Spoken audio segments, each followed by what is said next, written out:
Welcome. Today is mindfit, and I want to share a couple things with you. So join along. I hope this is a benefit for you today. Invite others to come in and listen a little bit.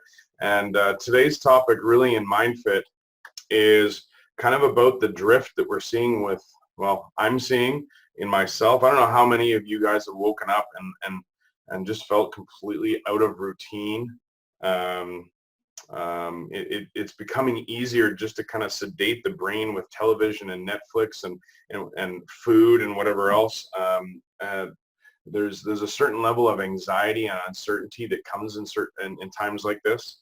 I don't know if any of you have felt that sort of caged rat chicken coop rage yet that has an inevitable process of being when you're kind of entrapped, that feeling of suffocation, or if you've experienced kind of a drop in your energy because for a lot of us, we're at home. For those of us that aren't working, it kind of creates that kind of trapped feeling. So if you're there, that's what today is about.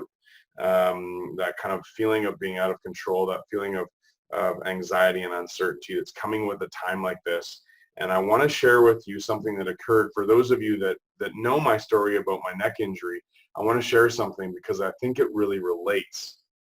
About 3 years ago, the weakened joint in my neck that I'd injured when I was a child completely disintegrated and herniated. Now, if you've kind of followed my story as I've gone along, you will remember that I lost about 60% of the function of my right arm with incredible pain and numbness. I just lost function in my arm. And for an athlete like me and somebody that is high performing and energetic, it was very very, very similar to the circumstances that we're experiencing right now, in that I felt completely trapped. I felt lost. I felt out of control.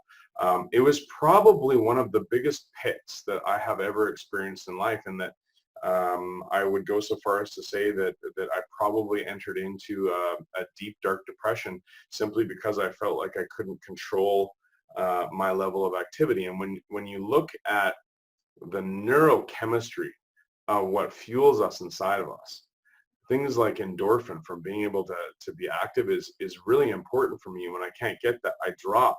It's like going through withdrawal. And as a result, it started to affect my ability to work. So my ability to accomplish things went down. My dopamine stores started to plummet. I wasn't able to serve people, including my family, my patients, my partners, everything started to drop. So my actual serotonin level started to drop. And at the same time, it started to affect my relationships everywhere. So things like oxytocin, I literally started to go into it was a withdrawal. It's no different than somebody who's chemically dependent. I was chemically dependent on being able to be active, to be able to serve, to be able to accomplish, and I went into an actual withdrawal. And I think that what you're going to notice, if you haven't experienced it yet, the longer that this goes on, you may start to notice some of this yourself. And that's why I call it the kind of the caged rat syndrome. And if you're noticing that, for those of you that have children and you're going nuts because they're experiencing the exact same thing. They can't get outside or as much as they want to, or they can't go over and do play dates and play with their friends. I want to share with you a couple of the tools that assisted me in going through my own process. And I believe it's essential that we start to employ some of these tools now. The more confined that we become while we're going through this process. Now, I went and invested in people like, and I want to encourage you, if you haven't watched people like Dr. Nima Ramani, my mentor Garrett J. White, there's people out there that match with different personalities. But I studied and I drove hard into how could I come from a better place, and how could I regain control in a place where my body, I was physically out of control of my body. So let me share with you probably the single most important tool that I learned while I went through my experience, and that I'm employing again right now. And I want you, if you have the ability to, I would love it if you got a a journal out, a piece of paper, and a pen.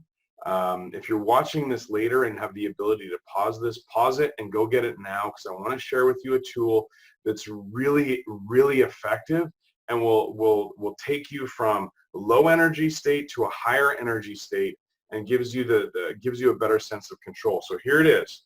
Okay.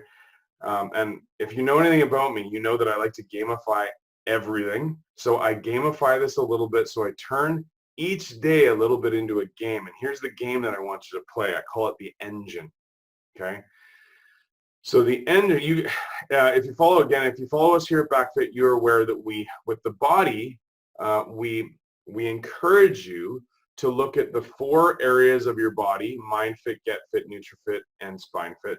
But in this game, I'm going to just twist it a little bit. My engine, for example, has body as 1 point each day. Okay. And then I also have a point for my being, for my own energy source. Okay. I also get a point. My 3rd point comes from connection with those that are important to me. And right now that's very much Tracy and my kids. And I'm trying to do my best to connect from afar with as many other people as possible. And the 4th point that I want you to consider each day is learn and do something. Okay, so this is how the game works. I'm going to give you some suggestions, and then what I want to encourage you to do is not just write this down and strategize for yourself. For those of you that have kids at home, I want you to consider that if you're finding that they're getting onto technology and it's starting to kind of, their energy is starting to become affected, that you can do this with them as well. You can give them something along the line, create their own engine. Like they got to go for a lap around the block, and then they got to eat something green, and they got to do 1 module of an online learning program. Then they can go and reward themselves, if you wish to use those terms, with a game or something else. But here's how I want you to consider doing it for yourself. With body, we get a point for being active, doing something active. If you're caged up in the house, you got to be creative. I just went and I did a series of hill sprints. So I literally went, there's a hill out in Sydney that I like to do. It's got lamp posts, and I run up 2 and walk back 1, run up 2, walk back 1.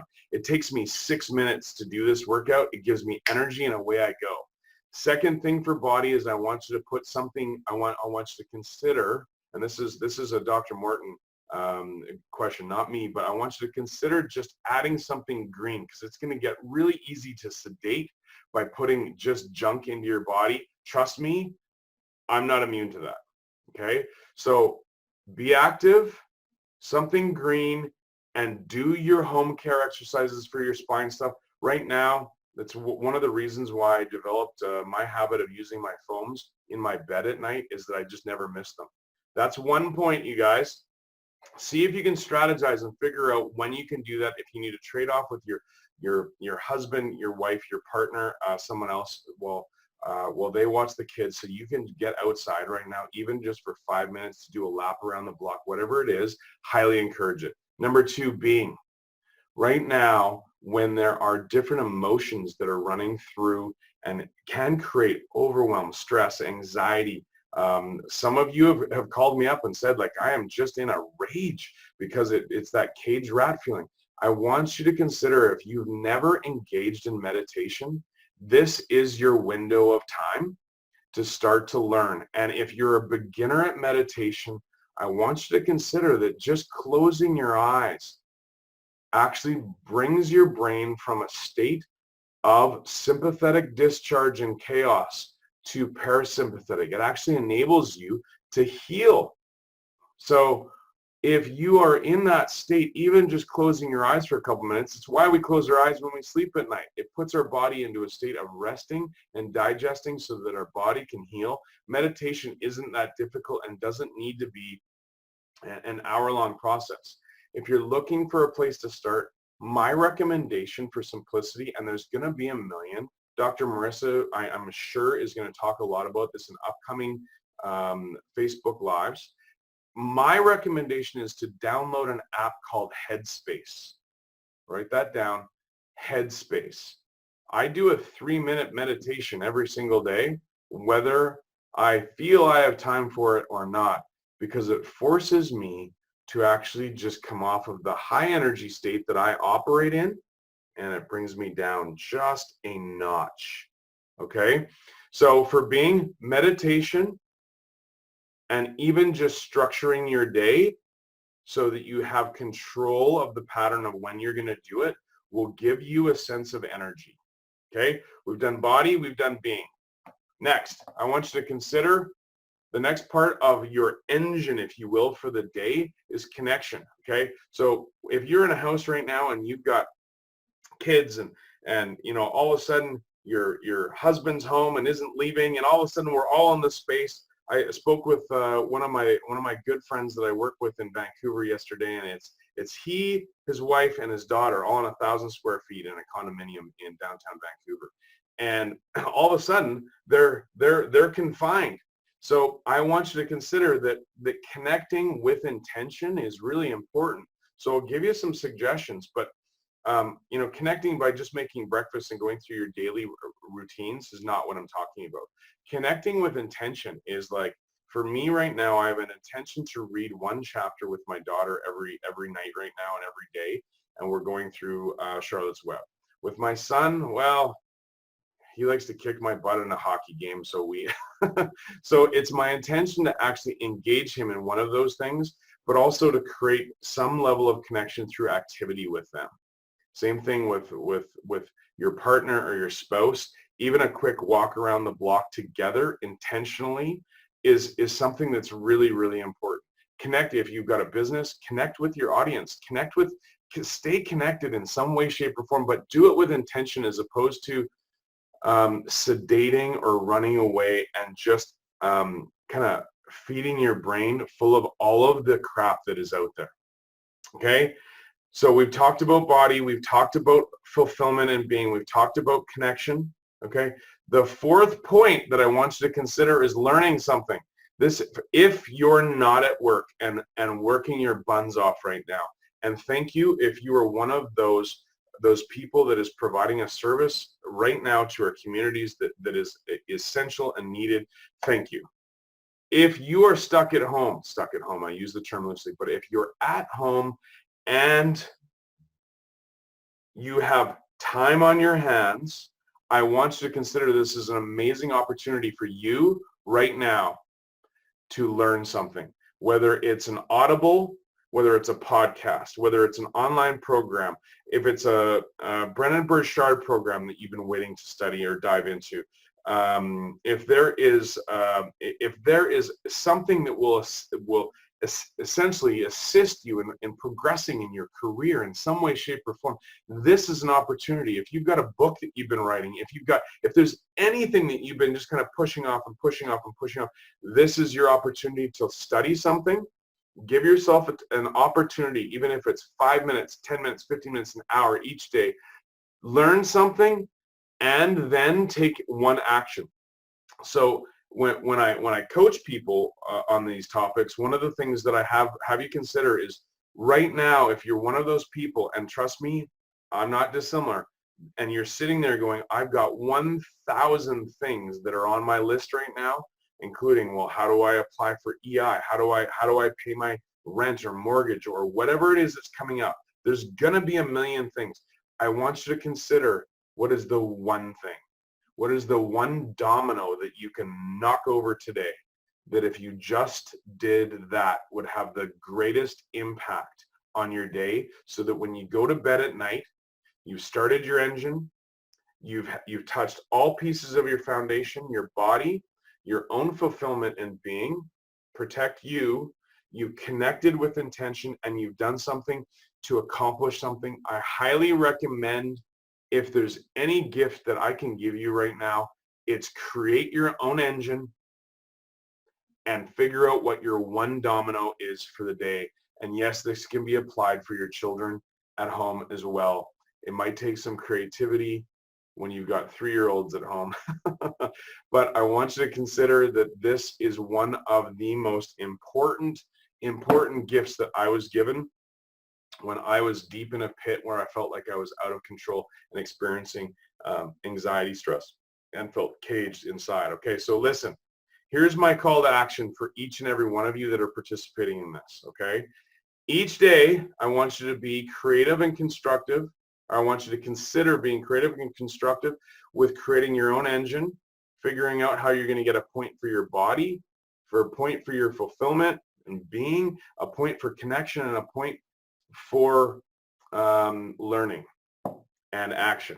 Okay, my call to action for you right now is, if you feel up to it, post below in the comments some of your own ideas and share them with our community so that others can see what it is that you're going to do to apply the engine. Make this a game. Even post how many points you got today, right? And figure out each day. I do this each week and I plan my week, but I also do this every morning and I figure out what's my domino that I've got to hit today. Ladies and gentlemen, I hope in some way, shape, or form, I understand this looks simple. It's not necessarily easy in these times. I hope this has been beneficial in some way, shape, or form. Dr. Ryan Doyle, and I'm out. Until next time, bye for now.